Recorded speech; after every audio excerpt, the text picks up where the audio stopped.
Hallo meine Lieben, ich hatte euch in einem Video ja schon gezeigt, wie ihr mit Infusible Ink eine Tasse bedrucken könnt und heute wollte ich das noch mit dem Sublimationsdruck zeigen und euch da auch hoffentlich ein paar hilfreiche Tipps und Tricks mit auf den Weg geben.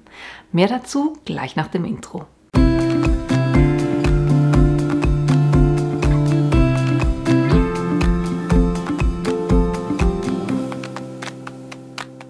Heute wollte ich euch zeigen, wie ihr eine Sublimationstasse bedrucken könnt, wie im Intro schon gesagt.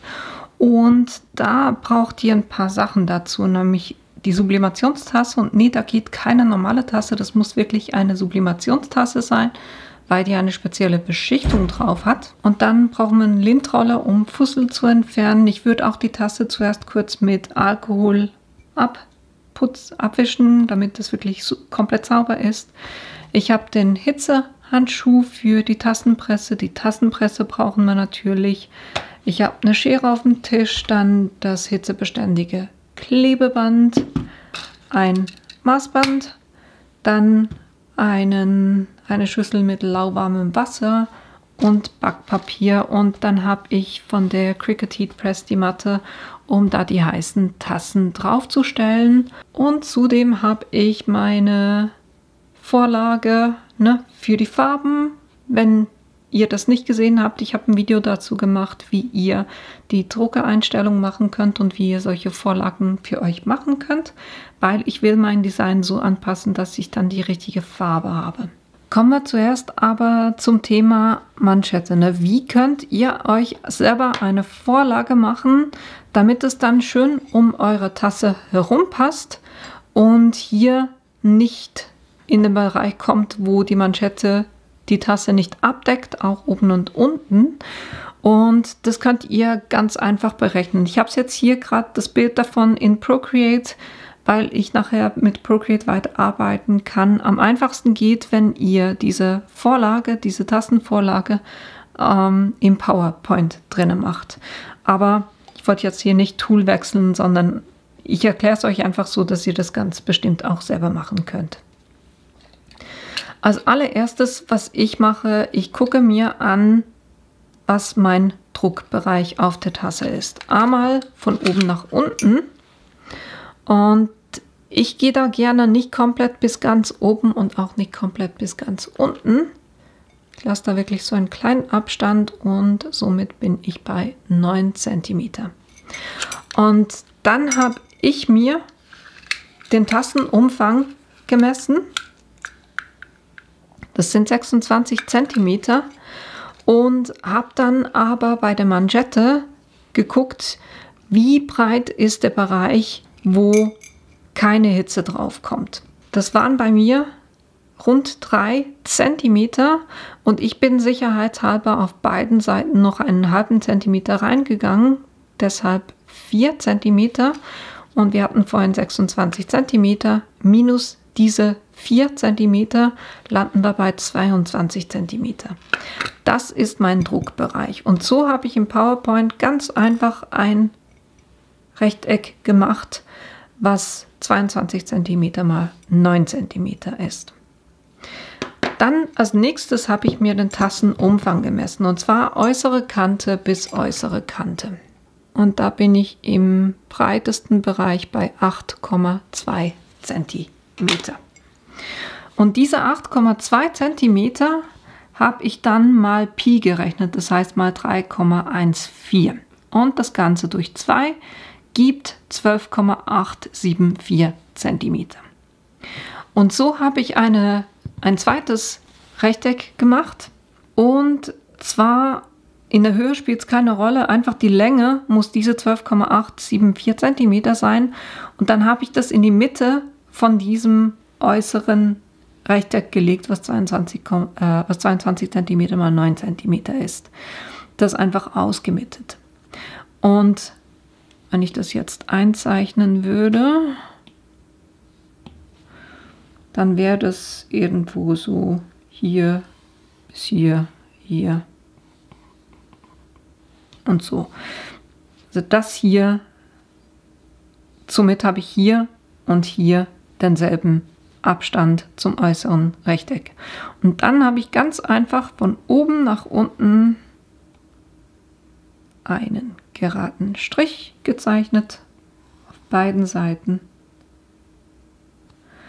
Und das innere Rechteck, das könnt ihr wieder löschen, das braucht ihr nicht mehr. Aber was diese beiden Linien sind, es ist genau die Mitte auf der Seite und genau die Mitte auf der Seite. Und das könnt ihr dann wunderbar als Vorlage verwenden. Weil dann habt ihr hier dieses Rechteck mit diesen beiden Linien und könnt dann euer Design, ne, ich habe einen Hintergrund mit diesen Punkten, den habe ich genau gleich groß gemacht wie dieses äußere Rechteck und habe dann, das ist ein Design, das ist das zweite Design und das konnte ich dann wunderbar hier einfach in die Mitte legen. Ihr könnt es entweder direkt in Procreate drin machen, das zeige ich euch gleich, oder ihr könnt diese 3 Sachen als einzelne Elemente speichern als Bild und das oder als PNG und das an euren Computer übergeben und dort in PowerPoint einfach einfügen und dann dementsprechend auf eurer Vorlage platzieren. Ich hoffe, das hat Sinn gemacht, so wie ich das jetzt gezeigt habe. Was wichtig ist, wenn ihr das Ganze zurück dann ins PowerPoint bringt oder das Design da macht, dass ihr beim Drucken sagt, Scale to Fit Paper, dass ihr das rausnehmt, damit die Größe nicht angepasst wird und natürlich müsst ihr das ganze Design spiegeln. So, was will ich jetzt für meine Tasse machen? Ich habe eine Ebene, die habe ich auch gesperrt mit dieser Vorlage und dann habe ich einen Hintergrund gemacht und ich mag es bei solchen Tassen, weil es geht ja nicht bis ganz zum Henkel und ich finde es doof, wenn das so abgeschnitten ist und deshalb mache ich hier gerne so Wellen rein auf beiden Seiten. Die Wellen gehen aber maximal bis zu diesem Ende des Rechtecks. Das geht nicht drüber hinaus. Dann habe ich 2 Sachen. Einerseits habe ich einen Panda-Bären und dann einen Text mit einem weißen Kreis. Den Text und den weißen Kreis habe ich kopiert und beim Panda ist der Kreis schon inbegriffen. Und ich weiß nicht, wie gut ihr es seht, aber hier haben wir jetzt diesen Strich. Und wenn ich jetzt beim Panda sage, ausrichten, dann kann ich wunderbar hier die Mitte von diesem Design ganz einfach an dieser Linie ausrichten. Und dasselbe auch auf der anderen Seite. Und so weiß ich, okay, das liegt hier wirklich schön auf der einen Seite der Tasse und das hier auf der anderen Seite der Tasse. Und dann kann ich die Vorlage rausnehmen, den Hintergrund rausnehmen und das als PNG an meinen PC schicken und da kann ich das dann in die Vorlage einpassen, einfach von der Größe, dass es wirklich die richtige Größe dann hat zum Drucken. Was ich auch noch gemacht habe, ich habe Punkte drüber gelegt, damit das ein bisschen witziger aussieht noch. So, wenn ich das jetzt drucken würde, dann würde das garantiert nicht so aussehen, wenn ich das auf die Tasse bringe. Und deshalb habe ich euch in einem vorgängigen Video gezeigt, wie ihr euch solche Vorlagen machen könnt. Und da kann ich mir jetzt ganz einfach das Grün aussuchen, das mir am besten gefällt. Was nehmen wir da? Ich finde dieses A4CDD2 noch ganz witzig. Und deshalb gehe ich hier auf die Ebene, wo die Farbe ist, gehe zu meinen Farben, gehe auf Wert.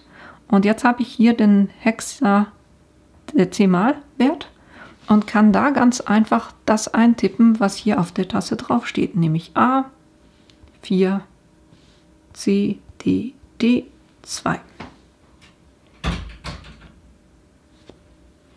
So. Und dann hat sich hier die Farbe geändert und die kann ich jetzt ganz einfach auf mein Element ziehen. Und dann weiß ich, wenn ich das jetzt auf die Tasse drucke, sollte das diese Farbe im Hintergrund geben. Und ich würde sagen, das war es auch schon das ist meine Vorlage, wie ich die Tasse machen will. Das speichere ich jetzt kurz, übergebe das an meinem PC und dann werde ich das auch gleich drucken. Und zwar, ihr habt gesehen, ich habe die Farbe von der Tasse genommen. Das war die, wo ich Low Ink, die Einstellung für die Low Ink genommen habe.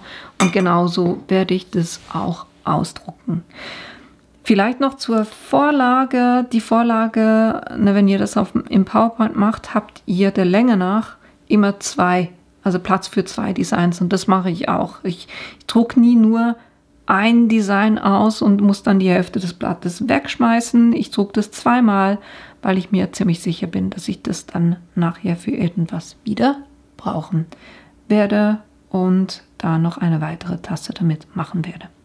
So, und so sieht dann das Design aus. Und ich habe dummerweise vergessen, als ich das ausgedruckt habe, die Vorlage zu löschen. Somit habe ich hier ganz feine graue Linien. Das ist aber okay, die werde ich jetzt ganz einfach abschneiden. Das heißt, ihr könnt das Design dann ganz einfach noch in Form schneiden. Ich würde beim Design oben und unten so ein kleines bisschen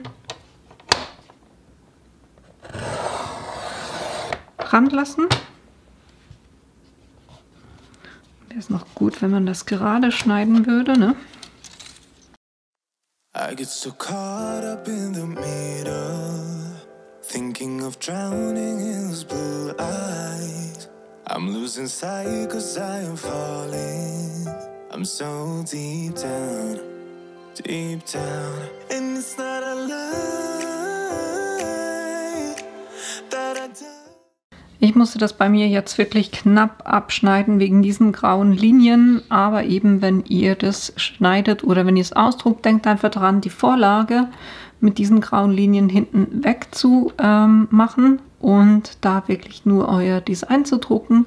Dann könnt ihr oben und unten ein bisschen Überstand stehen lassen, einfach so, dass ihr nicht weiter geht als hier unten an den Tassenrand. Weil ihr müsst es ja nachher A aufstellen können und B geht es besser, damit es dann richtig presst, wenn das nicht so weit rausgeht. So, jetzt nehmen wir eins der Designs und unser hitzebeständiges Klebeband. Und jetzt ist ein Punkt ganz wichtig. A, natürlich, dass ihr es schön ausrichtet, oben und unten, dass ihr da gleich viel Abstand habt und dass hier der Henkel schön in der Mitte vom Design ist.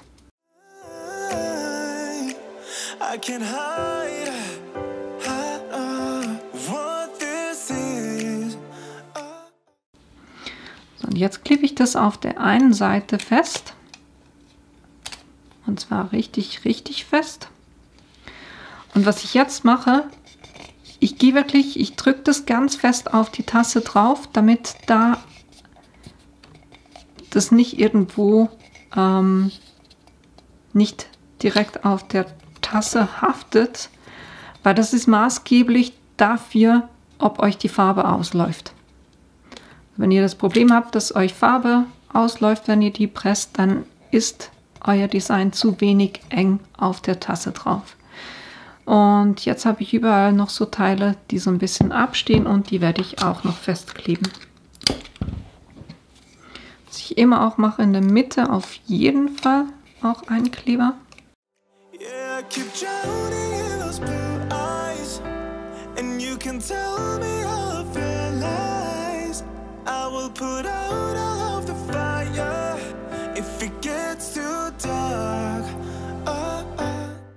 Es mag jetzt so aussehen, als ob das ein bisschen viel Kleber wäre, aber glaubt mir, es macht dann auch keinen Spaß, wenn ihr euch die ganze Mühe gemacht habt und dann die Farbe ausgelaufen ist.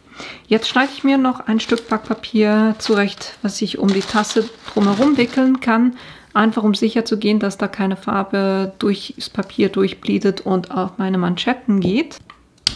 Und auch die mache ich einmal fest. So, und jetzt kann ich meine Tassenpresse auf 200 Grad vorheizen, natürlich mit einer Tasse in der Tassenpresse drinne.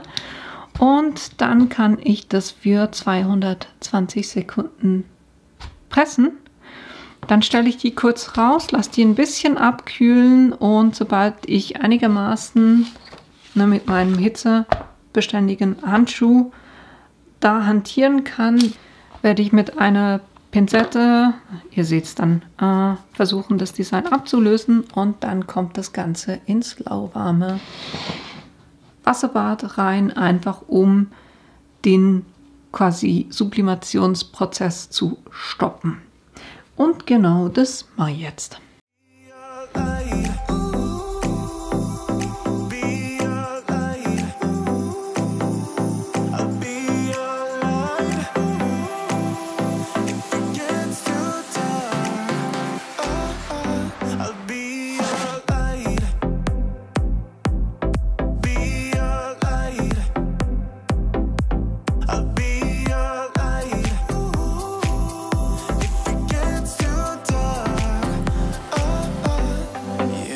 Carry all that you've got. Two heavy hearts is not a lot. I will put out all of the fire. We stumble and fall, and it's not a lie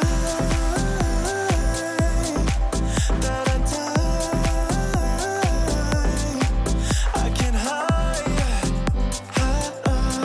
what this is.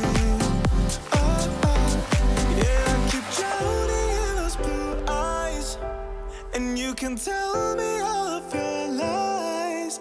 I will put out all of the fire if it gets too dark. So, und wenn ihr damit durch seid und denkt dran, ne, das Wasserbad, das muss wirklich lauwarmes Wasser sein. Heiß bringt nichts, weil dann stoppt ihr den Sublimationsprozess nicht. Kalt bringt auch nichts, weil da macht ihr die Tasse kaputt. Also wirklich lauwarmes Wasser, und was ich dann mache, wenn ich die berühren kann, das heißt, die wirklich so abgekühlt hat, dass ich sie berühren kann, sie lauwarm ist, erst dann gehe ich damit noch unter den kalten Wasserhahn, dass sie wirklich Schritt für Schritt abkühlen kann. Aber, ne, hier das Schwarz, absolut kein Bleeding. Und ein wirklich schönes, sattes Schwarz.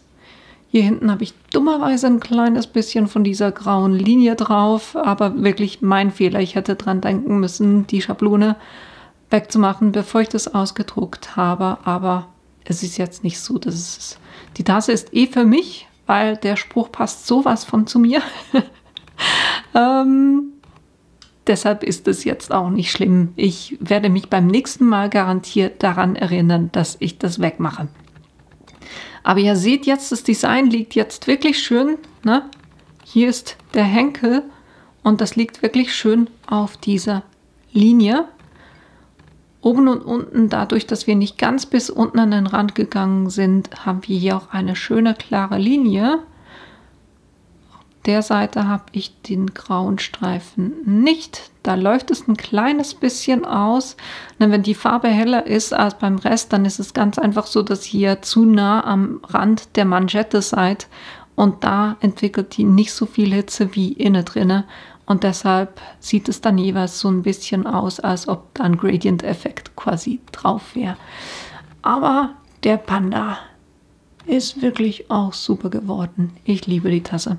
Und ihr seht auch von den Farben her, ne, ich hatte gesagt, ich will dieses A4CDD2. Und ich würde sagen, die Farbe haben wir perfekt erreicht. Von dem her wirklich, macht euch eine Vorlage mit Farben, die ihr gerne habt. Da könnt ihr auch mehrere Tassen von machen über längere Zeit. Aber es hilft halt einfach wirklich, weil wenn man das am PC anguckt oder auch auf dem iPad anguckt, die Farben werden nachher nicht dieselben sein. Und damit es eben keine bösen Überraschungen gibt, macht ihr euch da besser die Vorlage und nehmt dann die Farben von eurer Vorlage.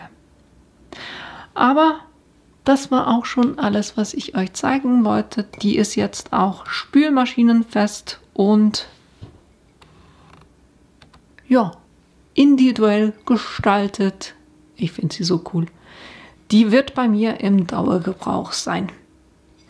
Aber eben, das war alles, was ich euch heute zeigen wollte, und mehr zu anderen Sublimationsartikeln, die ihr bedrucken könnt, werde ich euch auch in den kommenden Wochen noch zeigen. Ich hoffe, euch hat das Video gefallen und da waren auch ein paar hilfreiche Tipps und Tricks mit dabei für euch. Wenn dem so ist, dann dürft ihr mir gerne unten auch ein Like geben. Und die Materialien, die ich verwendet habe, die werde ich euch wie immer auch unten in die Links reinstellen. Und ich hoffe natürlich, dass wir uns in einem meiner nächsten Videos wiedersehen. Bis bald! I am running for you.